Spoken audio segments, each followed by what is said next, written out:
ሁላችሁም አሁን የምናገረውን ጽፋችሁ ያዙት።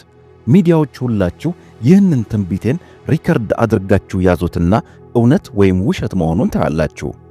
ይህ ትንቢት ካልተፈጸመ እኔ ሐሰተኛ ነቢይ ነኝ፣ መጥታችሁ በድንጋይ ውገሩኝ ሲል ነው ቡሽሪ የተናገረው። ትንቢት ነው ያለውን ይህንን መልእክት የተናገረው ዳንኤል ኤዳ ለተባለው ለዚህ ወጣት ፖለቲከኛ ነበር። ዳንኤል ኤዳ በአገሩ በቤኒን ለፕሬዚደንትነት ለመወዳደር በእጩነት እንደቀረበ ይታወቅ ነበር። ስለዚህ ቡሽሪ ይህ ሰው የቤኒን ፕሬዚደንት ይሆናል፣ ስለዚህ በዘይት ቀባው ብሎ እግዚአብሔር ተናግሮኛል አለና ከየት ነው የመጣኸው ይለዋል። ከቤኒን ሪፐብሊክ ነው የመጣሁት ብሎ መለሰ። እግዚአብሔር አንተን የአገርህ የቤኒን ፕሬዚደንት ስትሆን በመንፈስ አሳይቶኛል። አሜን ይሁንልኝ ይላል ዳንኤል። ራሱን ሜጀር ዋን እያለ የሚጠራው ቡሽሪ ይቀጥልና ይህንን ትንቢት እየተናገርኩ ያለሁት በመላው ዓለም ሕዝብ ፊት ነው። ይህን የማደርገው ትንቢቱ በተፈጸመ ጊዜ እውነተኛ ነቢይ መሆኔን እንድታውቁ ነው። በቅርቡ በሚደረገው ምርጫ ያሸንፍና የቤኒን ፕሬዚደንት ይሆናል።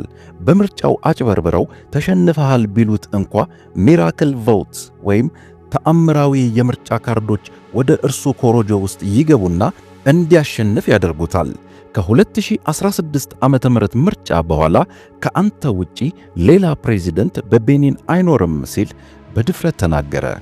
ዳንኤልንም እንደዚህ አለው፣ ዛሬ ወደዚህ ስፍራ እግዚአብሔር ነው መርቶ ያመጣህ። ይህ ዘይት ነገሥታት ለሥልጣን ሲሾሙ የሚቀቡት ነው። ከዚህ በፊት ለማንም ለመጸለይ ተጠቅሜበት አላውቅም። ነቢዩ ሳሙኤል በብሉይ ኪዳን ዘመን ንጉሥ ዳዊትን ለመቀባት የተጠቀመበት ይህንኑ ራሱኑ ዘይት ነው።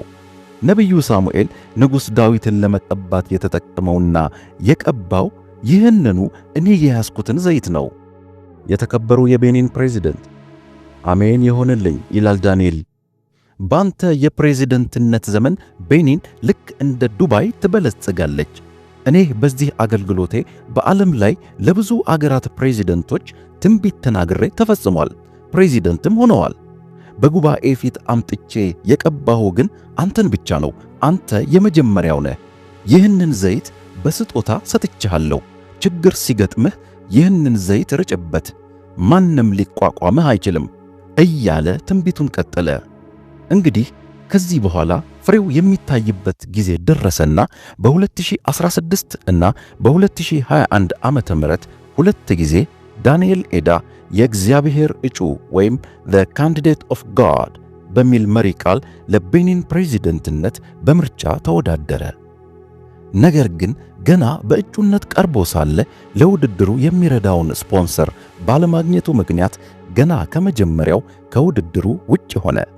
ምርጫው ግን በሌሎች ተፎካካሪዎች መካከል ቀጠልና ፓትሪስ ታሎን የተባሉ እጩ ተወዳዳሪ 86% አጠቃላይ ድምፅ በማግኘት በሁለቱም ምርጫዎች በ2016 እና በ2021 ዓመተ ምህረት በተደረጉ ምርጫዎች አሸንፈው የቤኒን ፕሬዚደንት ሆኑ።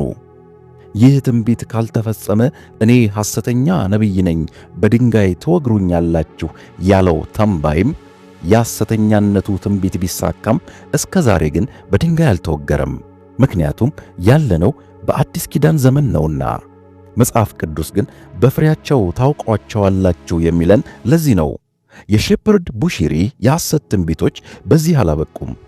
የተወሰኑትን ዋና ዋናዎቹን ከዚህ ቀጥሎ እንመልከት።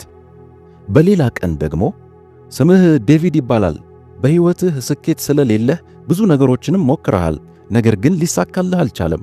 ልጸልይልህ እፈልጋለሁ፣ በፍጥነት ወደፊት ና ሲል ቡሽሪ ጥሪ ያቀርባል። ዴቪድም ጥሪውን ተከትሎ ወደ ጉባኤው ፊት ለፊት መጣ። ማን ነው ስምህ? ዴቪድ ይባላለሁ። ከዚህ በፊት እኔና አንተ እንተዋወቃለን? አዎ። አይ አንተዋወቅም። ምን አልከኝ? ከዚህ በፊት ስምህን ነግረኝ ታውቃለህ? ስምህን፣ መኖሪያህን፣ ስንት ልጆች እንዳሉ ነግረኝ ታውቃለህ? እኔና አንተ እንተዋወቃለን? እየጠበኩህ ነው። አዎ። ከዚህ በፊት እኔና አንተ ተገናኝተናል። መቼ ነው የተገናኘነው? ዛሬ ጠዋት 2 ሰዓት አካባቢ እኮ ከሆኑ ሰዎች ጋር ቁጭ ብለን እኔ እናንተ ተነጋግረናል። ቡሽሪ ደነገጠ። እኔ እኮ ዛሬ ጠዋት እዚህ ሀገር አልነበርኩም፣ ማላዊ ውስጥ ነበርኩ። ስለዚህ ለማንኛውም ያንን በጥንቆላ ያሰራኸውን ድግምት የት ነው ያረከው? ቤት አስቀምጬዋለሁ። እሺ፣ በቀጣዩ እሁድ ስትመጣ ይዘኸው እንድትመጣ። እሺ፣ ገባህ? አዎ ገብቶኛል፣ ግን እርግጠኛ ነኝ ዛሬ ጠዋት ከሌሎች ሰዎች ጋር ሆነ ያናገርከኝ አንተ ነህ፣ አይቻለሁ እያለ ትወናውን ያልቻለበት ዴቪድ ሚስጥር ማውጣቱን ሲቀጥል ቡሽሪ ማስቆም ነበረበት። የሰው እብድ መሆን አለበት በማለት ፕሮግራሙን ዘጋው። ይህቺ የምትመለከቷት እናት ደግሞ አንደኛው እጄ ከሌላኛው እጄ አጭር ነው፣ ስለዚህ ይጸለይልኝ ብላ የመጣች ናት። በቪዲዮ ላይ በግልጽ እንደሚታየው ግን ሁለቱም እጆቿ እኩል ሆነው ይታያሉ። ቡሽሪም እጆቿን አንድ ላይ አድርጋ ነገር ግን አበላልጣ እንድትዘረጋ ያደርጋትና ያሳጠረችውን እጇን እንዲያድግ ይነግረዋል። እደግ እደግ ይለዋል። እሷም እጆቿን በቀስታ ወደ ነበረበት እኩል ታደርጋቸዋለች። ይህ አልበቃ ብሎት አሳጥራው የነበረው እጇ ከዚያኛው በልጦ ረዝሞ ሲሄድ ይታያል። ይህንን ቀላል ትሪክ ሁላችሁም በያላችሁበት ሞክሩት፣ ተአምር አያስፈልገውም። ትከሻቸውን በቅደም ተከተል ወደፊትና ወደ ኋላ ማድረግ በቂ ነው። እግዚአብሔር በእንዲህ አይነት የተጭበረበረ ተግባር ውስጥ የለበትም። ሰይጣን ግን የዘወትር ተግባሩ ነው። ራሱን ሜጀር ዋን እያለ የሚጠራው ማላዊ ውስጥ ተወልዶ ያደገው ቡሽሪ ዝነኛነቱ በእንዲህ አይነት መንገድ ከፍ አለ። እናም በአየር ላይ መራመድ እንደሚችል ለዓለም ለማሳየት ፈለገ። ኒውስ 24 የተሰኘውን የዚምባብዌ ቴሌቪዥን ጣቢያ መኖሪያ ቤቱ ድረስ ጋብዞ በቀጥታ ስርጭት እየተላለፈ ከደረጃዎች ወርዶ የመጨረሻዋ ላይ ሲደርስ እግሮቹ ብቻ እየታዩ በአየር ላይ ሲራመድ የሚመስል የካሜራ ትሪክ ማታለያ አስተላለፈ። ልቡ በእግዚአብሔር ቃል ያልታነጸ ስር ያልሰደደ ያልተገራ ምስኪን ሕዝብ ተአምር ያየ ስለመሰለው በገፍ ተንጋግቶ ቡሽሪን መከተል ጀመረ። በዚህ ቪዲዮ እንደምታዩት ለምን ከላይኛው ከመጀመሪያው ደረጃ ጀምሮ በአየር ላይ አልተራመደም? ለምን የመጨረሻዋ ላይ ሲደርስ ተንሳፈፈ? በተንሳፈፈ ጊዜስ ሙሉ ሰውነቱ ለምን አልታየም? ለምን እግሩ ብቻ ታየ? ይህንን የካሜራ ትሪክ የምታውቁ አስረዱን። ሚስጥሩ ይህ ነው። ቀላል የቀረጻ ማታለያ ነው። የቡሽሪ ትሪክ በዛ ያበቃም። ቡሽሪ ቀጠለና እንዲህ አደረገ። ከጉባኤው መካከል በድንገት ያልታቀደ በሚመስል መልኩ አንድን ወንድም አስነሳውና እንዲህ አለው፣ አንተ ና ወደዚህ።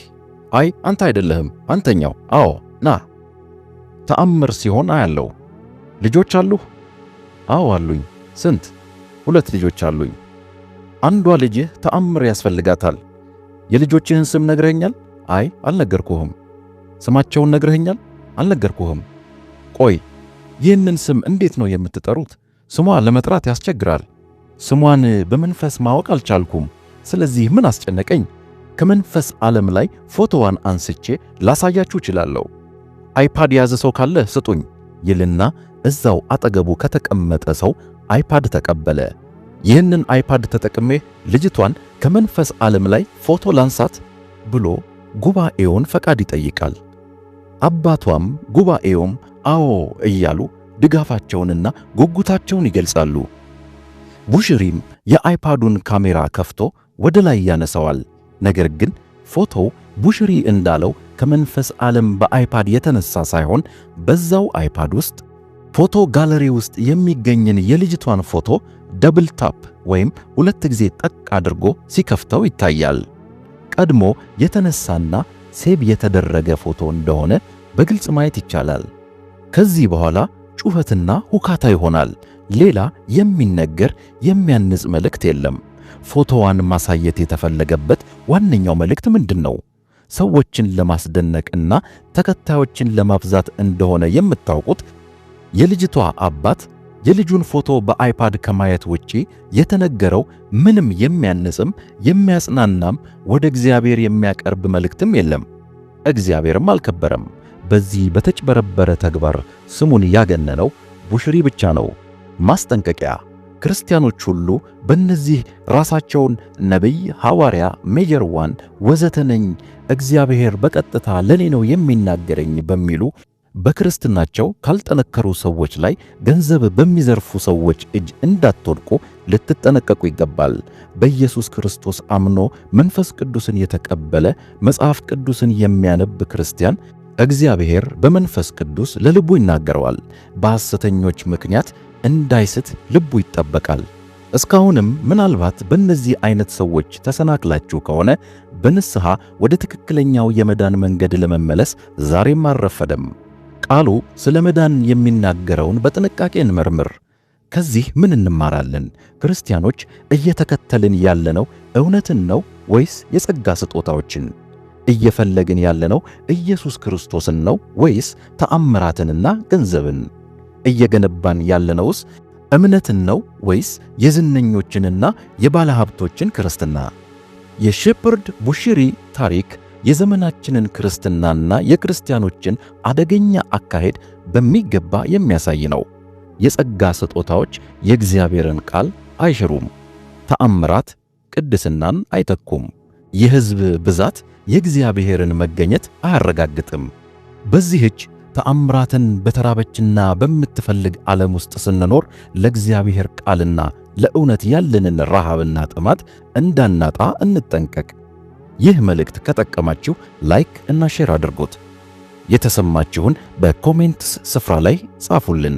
ሱፐርናቹራል ቻናልን ሰብስክራይብ ያላደረጋችሁ ሰብስክራይብ በማድረግ የወንጌል ማኅበርተኛ ሁኑ። ጌታ አብዝቶ ይባርካችሁ።